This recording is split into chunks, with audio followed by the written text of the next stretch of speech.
समझ नहीं आ रहा अपने सैलरी इंक्रीमेंट का क्या करूं। बेटा इतना क्या सोच रहा है? अपने म्यूचुअल फंड्स के एसआईपी का टॉप अप करा ले। This is the right time. क्या? समझ में नहीं आया।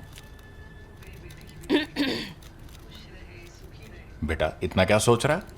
अपने म्यूचुअल फंड्स का एसआईपी टॉपअप करा ले। This is the right time. अब समझा।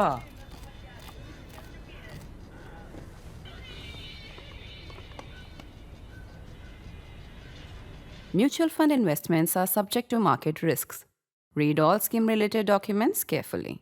Later, when the shooting was done, the plain-speaking Indian Air Force officer, Air Commodore Peter Wilson, would record his findings thus. My impression about all Air Force operations, whether east or west, was that nobody seemed to know what to do. According to me, the levels of professionalism at all levels was extremely low, and I do not exclude my own performance. The lessons learned in 1965 were all negative, in other words, what not to do should there be another conflict. These lessons were so numerous and so cogent that they were more valuable than any positive lessons. To compulsively speak the unvarnished truth is a dangerous disease, as dangerous in 1965 as it is in 2025. Faced with venomous rumors spread by some of his colleagues about his true national allegiance during Prime Minister Indira Gandhi's emergency and some unsubtle threats to his sons, Peter Wilson, hero of 1965 and 1971, left the country in 1976. Hi, and welcome to this week's episode of The Print Explorer. The end of the 100-hour India-Pakistan skirmish after the Pahalgam massacre, fought over 4 days in May, has given way to bitter fights over the facts of what happened. Listen to Pakistani accounts and you'll hear a story of an Indian Air Force brought to its knees, its state-of-the-art technology reduced to rubble. Listen to Indian narratives instead and you'll be persuaded that its missiles and drones completely leveled some of Pakistan's most important air bases and destroyed its air defenses. Today, I'm hoping to put this debate in some context. I want to look instead at the air war within the 1965 war. Why? Because by the professional historical accounts that the distance of time allows, we know it was a kind of sort of draw. For the first 3 days, the Indian Air Force did very badly, losing several aircraft on the ground. Following this, though, the Pakistan Air Force lost 3 of its state-of-the-art Sabre jets during attempted raids on Halwara and Adampur air bases. Following this, both sides pulled back, conducting no further daytime bombing operations. The two sides simply chose not to operate over contested airspace. The point I'm going to try and center in on is that war can't be treated in the same way as we treat a profit and loss statement. The Indian Air Force, the Defence Ministry's official war history records, lost 59 aircraft, that is 12.8% of its fleet, 35 of them on the ground because of poor preparedness for Pakistan Air Force bombing raids. According to India, Pakistan lost 43 of its 186 combat aircraft and 13 pilots killed in action. Pakistani accounts put their losses at only 19 combat aircraft, 7 of those in actual air combat. Even if we accept these numbers, the fact is India's larger fleet could take the attrition. The smaller Pakistan Air Force simply couldn't. And then there is this even more important fact. Pakistan failed to achieve a single one of its war objectives on land, air or sea. And that's what I want to talk about today. Perhaps it's true, as the scholar Christopher Clary writes in an excellent summary of the crisis, that India lost at least 3 jets, including a Rafale and a Mirage, in the first hours of the crisis. And perhaps it's true, as Umair Jamal claims, that Pakistan has emerged undeterred by the precision Indian strikes on its air bases, despite its own failure to inflict similar damage on facilities in India. But totting up losses and gains in war to planes shot down, tanks blown up, airfields bombed or troops killed doesn't tell you very much about who won or lost a war. Failure or success in war involves looking at something much bigger. The Soviet Union lost many more men and material in every single battle it fought with Nazi Germany, yet outperformed their adversary in every possible way. And in 1965, despite hurting in the air and sometimes bumbling on the ground, India achieved something strategically significant, the impacts of which we see to this day. It made sure Pakistan never attempted to seize Kashmir by force again. Not in 71, not in 1999, not ever.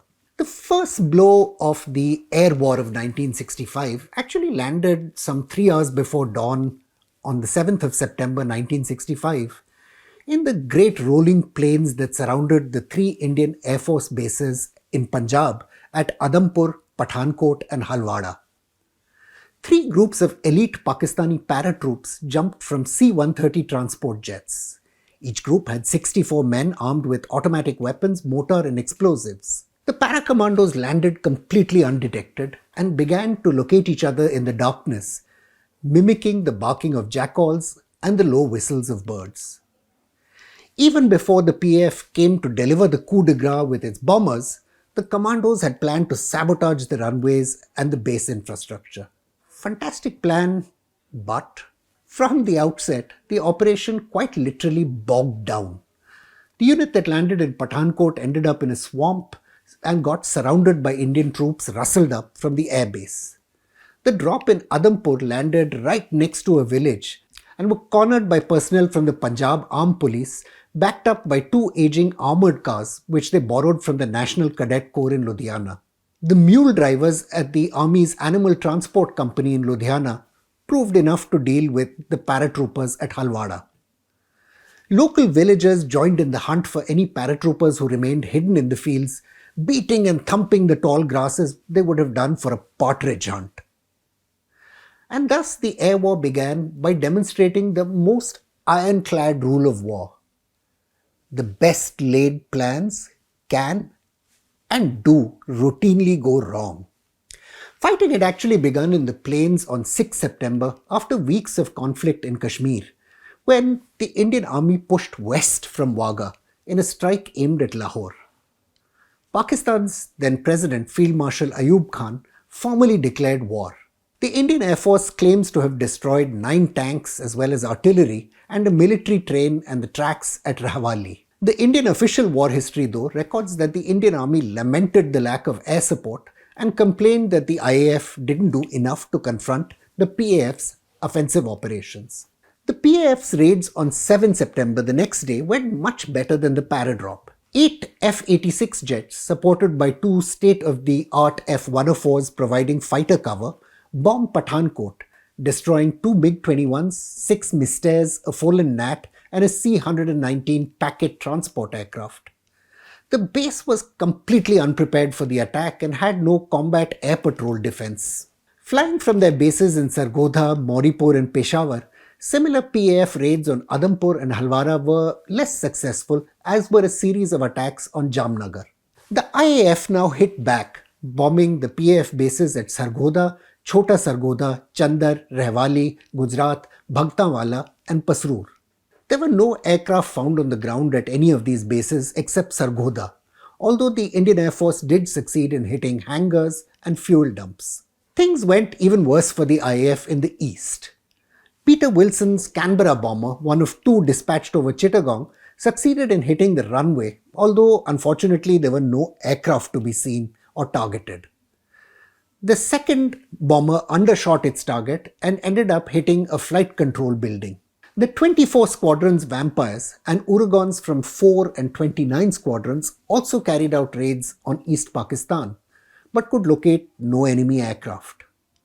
There was in fact a lone squadron of 12 F-86 Pakistan Air Force aircraft in the east, which succeeded in hitting 2 Canberras and 4 fully loaded Vampires on the ground at Kalaikunda Air Base. Everything didn't go Pakistan's way though. The Folan Nat interceptor registered a score of 7-2 over its PAF adversaries. True, every Nat battle was over Indian airspace, giving them an advantage over incoming adversaries, but this was still a pretty stellar performance. There were, of course, some now famous disasters.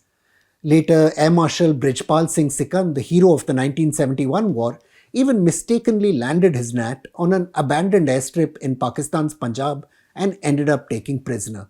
Following the airstrikes on 7 September, both sides suspended large-scale daylight airstrikes because of the high attrition rates they were suffering. This is what India's official war history records. The attrition for the attacks on the Sargodha air complex was 4 aircraft lost due to enemy action against 25 IAF aircraft involved in these strikes, representing 16% losses. The acceptable rate, given the estimated duration of the war, was just 5%. Even though Pakistan's losses were lower, as I mentioned, its fleet was much smaller, so the attrition it could afford was lower. The two air forces, though, continued to strike each other's bases and land troops with regularity at night as the war unfolded. The PAF's night bombing caused little damage and wasn't always very accurate. A church in Ambala was destroyed, along with a jail area in Jodhpur. Bombs infamously fell on Amritsar's Chehata neighborhood as well as Model Town in Ludhiana, where several civilians were killed. Finally, at 3:30 in the morning on 23 September 1965, the two sides agreed to a ceasefire. The air war actually ended some 24 hours later because someone in the PAF command presumably either didn't get the message or decided not to obey it. Two F-86 escorted two B-57 bombers on a run over Amritsar at 6:15 that evening and were shot down by anti-aircraft fire. There has, as I said, been endless wrangling over precise figures of losses ever since the war. The debates waged in books and military blogs are still fierce. They are also ultimately pointless. Neither side succeeded in delivering a decisive victory in the air. This is how India's official history puts it. The IAF and the PAF mauled each other, but neither could kill. And yet, the fact is, India secured the victory it really wanted. It made clear to Pakistan that seizing Kashmir by force was impossible. As Indian military commanders began the inevitable post-mortem over the air war in 65, one thing stood out. Like the Indian Navy, the IAF had never been alerted to the prospect of a war over Kashmir. There wasn't a single inter-services plan, nor any course of action agreed on if the IAF was needed to support army operations in Kashmir. The IAF was only informed of the situation on 1 September 1965 when Pakistani ground troops threatened to cut off the highway to Srinagar at Akhnur. IAF commanders were then asked for air support, which they scrambled to provide at short notice. Exactly this problem would resurface in 1999 when the IAF found itself called on to strike Pakistani intruders in Kargil. The Air Force found itself desperately seeking precision weapons it didn't think it would need, and innovating tactics on the fly to hit Pakistani positions without crossing the line of control. Lack of coordination in 1965 also meant the IAF failed to hit air bases in Pakistan as Indian troops began their offensive into Punjab. This not only gave the PAF an opportunity to slow down the Indian offensive towards Lahore, but gave it a first hit at Pathankot. Inexperience, errors of judgment, the poor radar infrastructure and lack of reinforced hangars all led to unacceptable losses on the ground. There were problems too in the conception of air operations. To secure air superiority and prevent further strikes on its bases, the IAF needed to commit 2/3 of its aircraft to combat air patrols and air defense operations. But that meant there weren't enough fighters on hand to escort bombers to support ground operations. The IAF did help blunt the Pakistani offensive at Khemkaran, one of the turning points of the war, but that didn't happen often enough. And the old problem of resources and technology haunted the IAF through the 1965 war. Even though the IAF was on paper a much larger air force, the two sides were somewhat more evenly matched than the numbers let us think. Pakistan had 14 one-seat F-104 jets, then the state-of-the-art, and 2 more two-seat variants. To this, India's first MiG-21 squadron was just forming up and only 9 aircraft had been delivered. The PAF's F-104 fleet, as well as some numbers of the F-86 Sabre jets, were equipped with heat-seeking Sidewinder missiles. The Indian Air Force indeed had to presume that all F-86 may have had missiles. It didn't know which ones did and didn't. The Hunters and Mysters in India's arsenal outnumbered the F-86. But since Indian jets had no missiles and numbers of the Indian Air Force's fleet had to be stationed in the east, this numerical gap wasn't as big as it seemed. Air Chief Marshal S. Krishna Swami, a young NAT pilot in 1965, has described the innovative tactics used by the IAF to counter the missile superiority of the PAF. Krishna Swami, however, also said the early PAF air raids pushed the IAF, I quote, into a defensive from which it never recovered. He wrote, I quote, I felt the commanders at the desks to be confused and underconfident, lacking imagination and grit, he wrote. They were least inspiring. That's an opinion his bosses didn't obviously share, but one that with the wisdom of hindsight is worth considering. The end of the war marked the beginning of a long era of self-delusion among the public in Pakistan. There's a funny story about a diplomatic cable sent by the American Embassy in Karachi on 20 October 1965. It noted, I quote, continuing propaganda RE achievements of Pak forces seems to have convinced most that only Pakistani forbearance saved the Indians from disaster. Local residents in Punjab were pulled out to tell visiting foreign VIPs that they had even declined war compensation as, I quote again from the cable, loss of house and property was an acceptable contribution to jihad against Hindu India. Large numbers of people voiced support for a 1,000-year war to win Kashmir.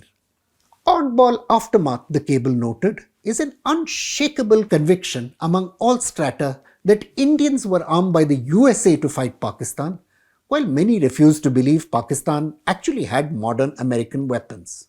I don't know what to make of that, but that's what it was. The truth that was hidden from the public was that the effort to seize Kashmir had been an utter disaster.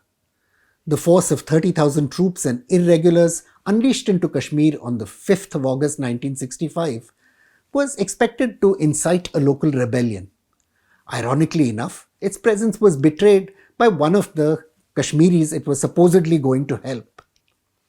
Muhammad Deen, a Gujjar shepherd, informed Indian police authorities that infiltrators, subsequently identified as a column codenamed Salahuddin, had offered him bribes in return for guiding them through the Pir Panjal ranges.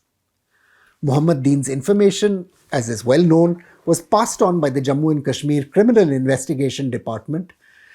The head of the CID, Pir Ghulam Hassan Shah, then sent that information on to the state's Home Minister, D.P. Dhar. Dhar, in turn, alerted military authorities who proved skeptical that such an enormous number of Pakistani irregulars had penetrated their defences until the information was eventually verified in battle. The rebellion upon which General Akhtar Malik's dream of seizing Kashmir was premised on never materialized. This forced the general to commit more and more additional troops. Between 5,000 and 6,000 forces entered Jammu and Kashmir in the third week of August. A third wave of equal proportions followed in early September. As this operation in Kashmir began to bog down, some in Pakistan's military believed the time had come to wind down the operation and gracefully accept failure. Foreign Minister Zulfikar Ali Bhutto, however, insisted that backing down would be a disaster, one that could, I quote, threaten the existence of Pakistan. While Bhutto's claim was clearly theatrical, he succeeded in pushing through plans for an aggressive escalation directed at cutting off Jammu and Kashmir from the rest of India. Field Marshal Ayub Khan seems to have gone along with Bhutto's assessment despite the risk of massive Indian retaliation. On 29 August 1965, Pakistan's Army Chief General Muhammad Musa received secret orders to initiate the attack. Orders that included the observation that, I quote, as a general rule, Hindu morale would not stand for more than a couple of hard blows delivered at the right place and the right time. Operation Grand Slam, as the second offensive was called, began on 1 September. As it turned out, it was initiated at both the wrong place and the wrong time. Although Indian troops were taken by surprise, Pakistani advances in Cham and Jaunia were successfully checked. This was partly because of Pakistan's own mistakes. General Akhtar, who had till then led a generally successful offensive, was replaced by the country's to-be military ruler, General Yahya Khan. There has never been an official explanation of why General Akhtar was removed, but many believe Ayub and Bhutto did not want credit for the victory to go to General Akhtar because he was a member of Pakistan's Ahmadi minority. By 5 September, Indian troops were able to launch a retaliatory offensive to the south in Punjab, attacking along the Ichhogil Canal, the bridge across the Ravi River at Dera Baba Nanak, and the Khemkaran-Kasrood sector. Strategists in Pakistan had evidently calculated that the fighting would remain confined to Jammu and Kashmir and thus failed to anticipate a counterattack in Punjab. When hostilities finally ended, India's 11th Corps had captured approximately 362 square kilometers of Pakistani territory and had yielded only 51 square kilometers. Even the Pakistani territorial gains at Khemkaran, where they did relatively well, turned out to be Pyrrhic. On 11 September, India opened its dam floodgates, trapping some 100 Pakistani tanks.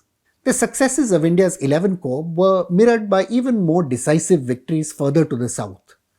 The new 1 Corps, tasked with combat in the Sialkot region, succeeded in capturing some 500 square kilometers of Pakistani territory, in the process destroying 144 tanks and claiming to kill 693 troops. Even though Pakistani propaganda succeeded in hiding the scale of this defeat, the reality was impossible to obscure. For all the talk of a 1,000-year war, Islamabad understood it had no hope of seizing Kashmir through military means. Even when the large-scale insurrection erupted in 1989, Pakistan refrained from committing troops to the conflict, understanding the consequences. That fundamental balance hasn't altered in 6 decades. Will the 4-day war of May deter Pakistan from using terrorism in Kashmir? Probably not, if you ask me. But will it deter India from striking again to punish Islamabad's support? Probably not.